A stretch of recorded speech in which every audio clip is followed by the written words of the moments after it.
Well, we believe that Cherif Chekatt was tracked down to the Neerdorf area of Strasbourg. It's the same area where the attack took place, so that town centre area, just less than 2 kilometres away from the Christmas market. We believe the police tracked him down to a building.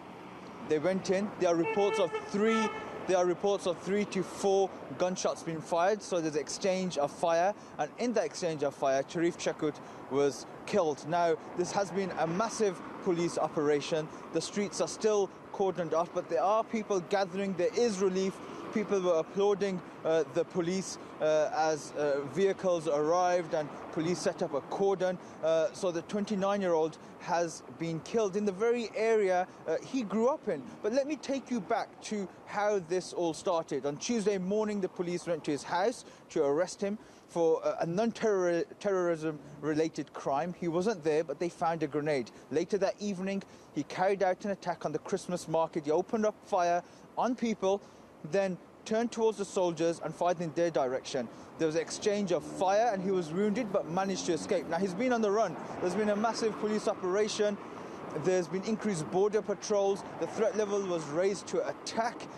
There's been police presence at all Christmas markets around the country, but just over 48 hours, in fact, he has been killed. The Interior Minister was very quick on Wednesday morning to say that it was an act of terrorism, saying that Cherif Chekatt shouted, "Allahu Akbar, God is the greatest," as he carried out that attack. However, we have spoken to somebody that knew Cherif and was present at the Christmas market attack. He said that he didn't hear such things. However, we won't find out. There's still a lot of questions that will go unanswered because Cherif Chekatt has now been killed.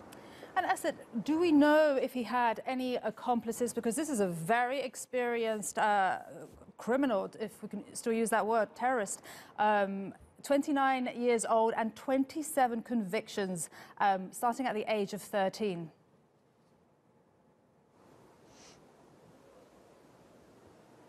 Yes, he had convictions in 3 different countries, not just France. So he also had convictions in Germany, had spent prison time in Germany. But the security presence still remains high because for that very fact, the authorities don't know whether he acted alone or had some help. So security presence is still high across the country, but investigations are continuing. We believe that 4 people were detained for questioning around the attack that Cherif Chekatt carried out. But also there will be fears that if this is terrorism, this could inspire other people in terms of a copycat attack. So they're still investigating, and I'm sure that the increased police and presence of soldiers on the streets of France will continue.